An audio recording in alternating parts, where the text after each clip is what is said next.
You could do two mistakes in life. You see a tiger when there's no tiger there around the bush. That's one mistake you could do. The second mistake you can do is you don't see a tiger when there is a tiger. So which mistake does nature want you to do? The first one or the second? Yeah, the first one. Nature wants you to make better the mistake that you see a tiger when there's no tiger. Yeah? So that means your mind is in that state that most of the time we see a tiger when there's no tiger.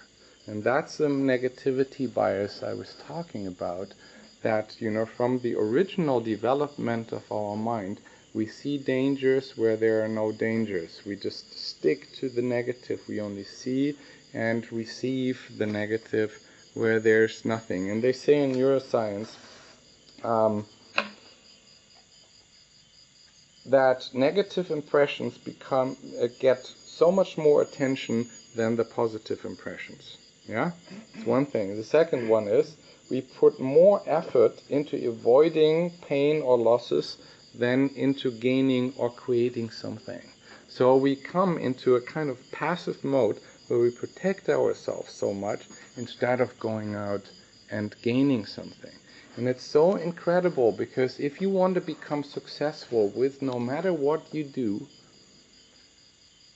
for example, in the American Ice Hockey League, there's one guy who was the most successful scorer in all times. It's Wayne Gretzky. You know this guy? Yeah. Okay, some of you. He shot the most goals ever. But he's also in the Guinness Book of World Records for the most not hitting the goal. He was basically just shooting, and he dared to shoot more than other people, and then more of his shots went into the goal. Yeah, so the same thing with baseball. The guy who has the most home runs, the most successful kind of things you can have there, is also the guy who was caught the most in the attempt to try. So the more you try, the more you take risks, the more you get out of your comfort zone, you become successful. And this is why the meditation practice is the same. If you really want to proceed in your practice, you need to get out of your comfort zone. You need to take risks. You need to just go to the place where it becomes difficult, where you go to the places where your shady sides is, and the spiritual teachers will teach you how to overcome these kind of things.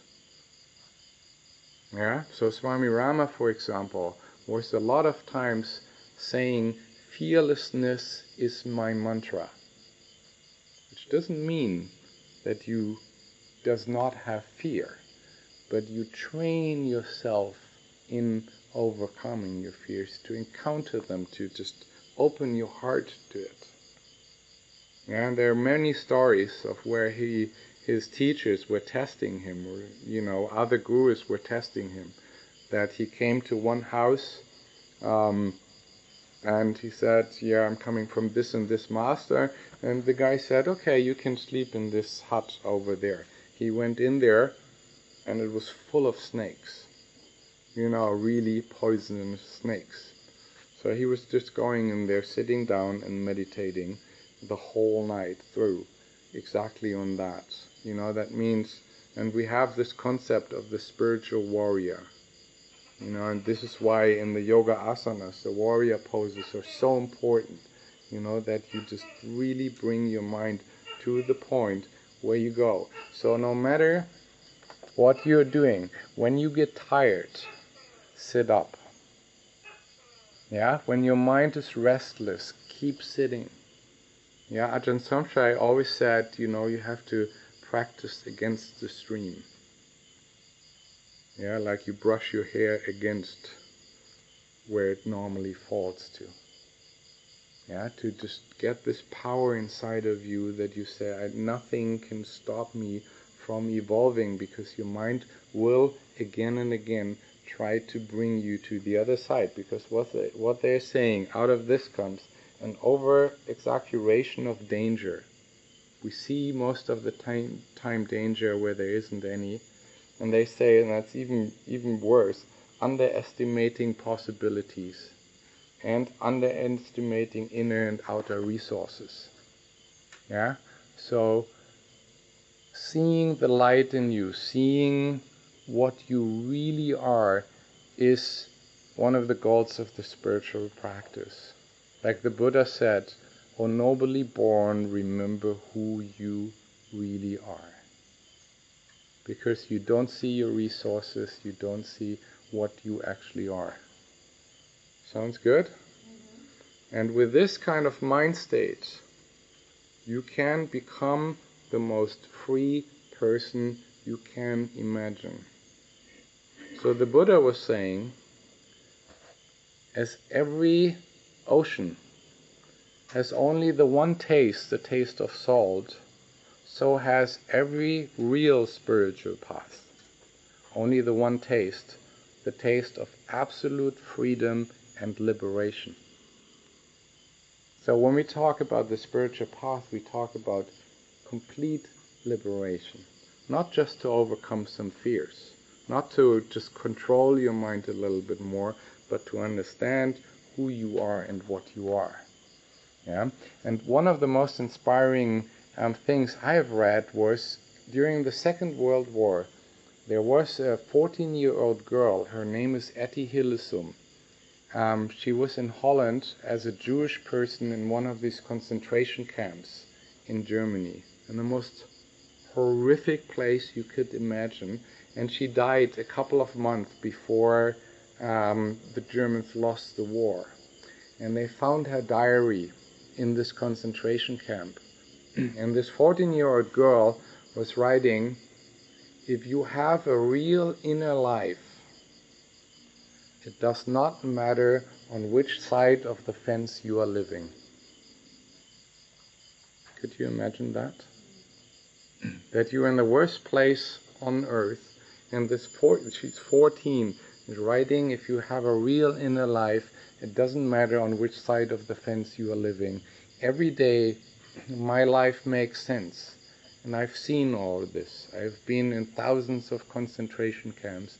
I've seen everything through lifetimes after lifetimes. And that doesn't shock me anymore." So she came in the worst circumstances to this mind state of complete peace and complete liberation. That's the first mode, what our mind can become. Calm, content, and connected. And you can see that in these concentration camps, most of the people who were in there became themselves monsters under the circumstances. But there are some people who turned into angels. They got a little bit of food and they gave it to the people who needed more than them the food. They were caring about people. They were, hugging people under the worst circumstances. So that means the ability of the human heart is limitless, and it doesn't matter in which kind of circumstances you are. You always have the chance to connect to that. And the question is, do you take the time and the energy to work yourself through all your obstacles, all your kind of false beliefs about yourself, your judgments about others, to get back to this source of pure compassion, pure love, pure connection of what is the home of our human mind and heart, the capacity of what we can be for each other? Do you make that your priority in life or not? That's a whole question. Yeah, and all these tools what we get from Swami, from Ajahn Somshai, are helping you to bring your mind out of this reactive mode back into the original state of our mind and heart, back to the original vibration of the universe, basically. You have to understand this is what your home is, and this is what everybody can achieve. And even neuroscience says that the key feature to go there is attention. So they have made, it's very funny, you can look it up, they made an app. Yeah, and when you download this app on your phone, it randomly, in certain times of the day, will make a push-up a message and ask you, what are you doing right now? So then you type in, I'm washing dishes. And then the second question is your mind with what you are doing or not? Yes or no? So you say no. And then the third question is, how happy do you feel subjectively right now in this moment? And then you put a number from 1 to 10. And they have found out that whenever people are, no matter what they are doing, when they are with what they are doing, they feel very happy.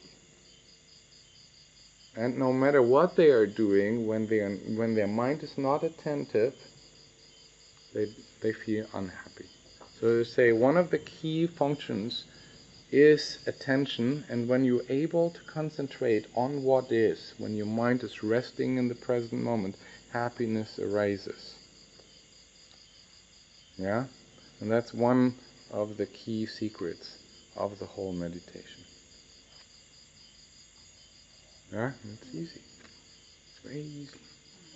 Yeah? It's all a question of how much do you make these kind of practices, a major part of your life. Like I said the other day, we are working 8 hours. Then we go shopping for 2-3 hours and do all kinds of other crazy stuff and do jogging and working out and all these kind of things. But how much in your day-to-day life do you make yourself and your heart and your connection to other people and helping other people and caring, how much do you make this a priority in your life or not? Yeah, to bring your heart back to this.